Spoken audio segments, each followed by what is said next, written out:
Eu dei um exemplo que eu gosto, que é o lançamento dos automóveis Honda no Brasil.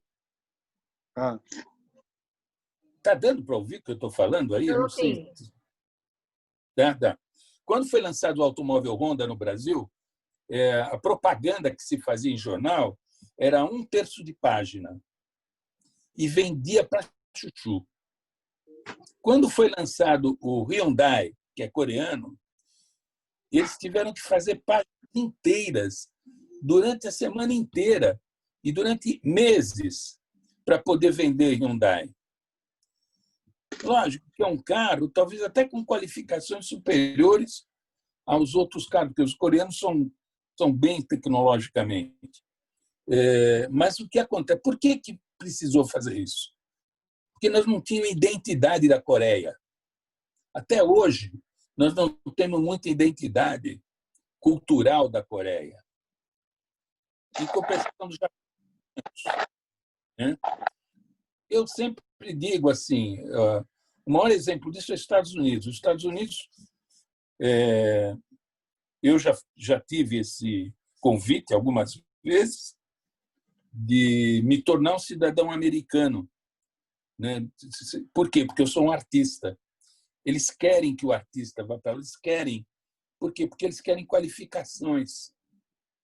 Na hora que você está comprando um automóvel americano, você está comprando uma cultura americana junto. Na hora que você está comprando um carro alemão, está lá Goethe, Wagner, né? Tá todo um cabedal cultural, né? Alô? Estou ouvindo. Tá. E hoje, o que acontece é que, independente de partidos políticos, são raríssimos os políticos que entendem que um país só pode se ir para frente e desenvolver se tiver um projeto cultural sólido, amplo e ativo. Enquanto isso não tiver, é bobagem. E isso você tem 2 exemplos no Brasil que aconteceram. Primeiro, quando D. João VI vem e traz a família, vem a família imperial, mas ele traz a missão francesa. A missão francesa praticamente desenha o primeiro projeto de identidade cultural do Brasil. Então, posteriormente... Está dando para ouvir, não? Estou vendo. Tá. Vai me dando retorno aí, porque eu não estou sabendo se eu estou falando, não, que no meu vídeo aqui aparece um quadro meu só. Dá para ouvir, quadros. Claudinha? Oi. E aí, o segundo momento cultural do Brasil, por incrível que pareça, é num governo fascista, que é num governo do Getúlio Vargas, onde ele, inteligentemente, apesar do fascismo, ele convida o Gustavo Capanema a desenvolver o grande projeto da cultura brasileira. Aí tem Semana de 22, tem Vila Lobos, e vai aí por diante. É o desenho do Brasil. Esse é o Brasil que foi começado a ser vendido na década de 30. E hoje nós temos, infelizmente, nós não temos mais o Ministério da Cultura, né? Então, eu acho que a gente está vivendo um momento de extremo obscurantismo, né? Porque um país que não valoriza a sua produção cultural e tenta entender a produção cultural como uma coisa de esquerda, por exemplo, é muito burro, porque é muita burrice junto. Não é uma questão que tenha conteúdo, né? E eu sinto, como artista e como produtor cultural e como brasileiro, né, que, infelizmente, nós estamos vivendo um momento de obscurantismo no país. E, bom, enfim, não era esse o papo. Foi só para esquentar. Transversei, né? Mas é uma coisa engraçada, né? Mas tudo bem. Vamos lá. Só para esquentar. Bom, Gilberto, primeiro queria agradecer muito você estar aqui essa noite com a gente, muito gostoso. Antes nós tivéssemos feito todas essas coisas que nós estamos fazendo durante a pandemia, de graça, sem precisar estar preso em casa, porque é muito bom a gente pegar uma noite e se encontrar todo mundo, um grande artista plástico que nem você. Eu não sei nem se todo mundo que está na live sabe, mas tem 55 anos de trabalho com pintura, escultura e todo o seu acervo gigantesco de técnicas. Então, é muito bom conversar com alguém com a sua bagagem, né? Nem todo mundo que está na live também sabe que você é arquiteto. Conta um pouquinho para o grupo, como é que foi o arquiteto que virou artista plástico? Não, é o contrário. É o artista plástico que virou arquiteto. Muito bom, muito bom. A minha primeira exposição foi na Galeria do Teatro de Arena, quando eu ainda estava no científico. Nem vestibular tinha passado. Tem uma foto minha dessa exposição que estão os meus colegas de colégio, de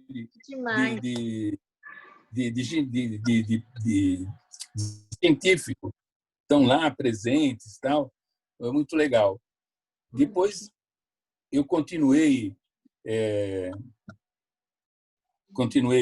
produzindo meu trabalho e em 68 eu presto o vestibular, 69 entramos na FAO, e aí a FAO foi importante porque a FAO me deu um método, né, de trabalho. O método de trabalho é uma coisa fundamental nisso, né? E eu ainda trabalhei como arquiteto uns 10 anos, dei aula numa faculdade de arquitetura durante também uns bons 10 anos, na faculdade lá de Santos. E aí, em algum momento, eu larguei a arquitetura, porque não tinha sentido continuar com as duas funções.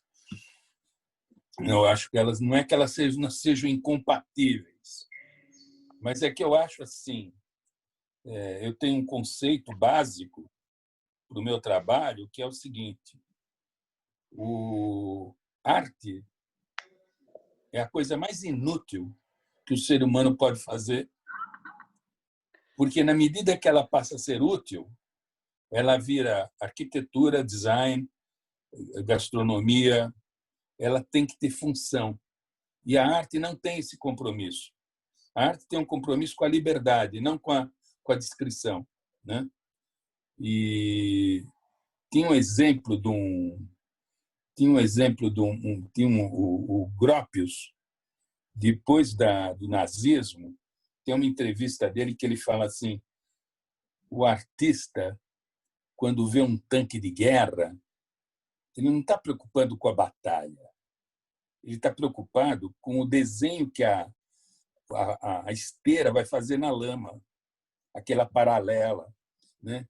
Ou seja, o artista tem uma aproximação que não é metafísica, mas ela transcende a questão da lógica e a questão da prática, né? A não ser que ele vire um ilustrador.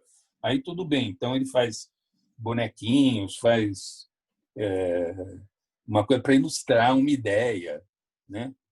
Isso daí é assim, tudo que nós passamos uma renascença fazendo isso. Tudo que no comunismo o Stalin pregou do realismo socialista, que o Hitler pregou como estética do nazismo. Então, ou seja, o meu compromisso é com a liberdade. A liberdade, ela exige um compromisso meio arriscado. Eu vivo no risco constantemente. Então, ter saído da faculdade de arquitetura foi bom, mas continuar com a arquitetura seria comprometer demais o meu trabalho. Seria extremamente comprometedor, né? E eu me relaciono muito bem com os arquitetos, porque eu acho a arquitetura uma coisa maravilhosa. Acho fantástico a arquitetura. Sou fã de vários arquitetos. Acompanho alguns colegas, ex-colegas, mas eu não sou mais arquiteto. Eu sou um ex-arquiteto. Sensacional. Eu acho que uma das características da sua obra, além de você trafegar tão bem por todas as mídias, é essa tua capacidade de fazer obras meio monumentais, obras grandes, obras públicas, como você vinha falando um pouquinho antes das pessoas entrarem, você estava falando sobre algumas obras que você está para instalar na Avenida Ibirapuera e tudo mais. Conta um pouco para a gente como é que é essa ação criativa para você chegar nessas obras tão grandes, porque não é uma coisa que qualquer artista ou que um artista que não seja dessa área conseguiria trabalhar em cima. Olha, primeiro que eu gosto de escultura, né? Eu, antes de começar a pintar, eu já fazia escultura, né? Eu comecei fazendo escultura. Na Bienal de 69,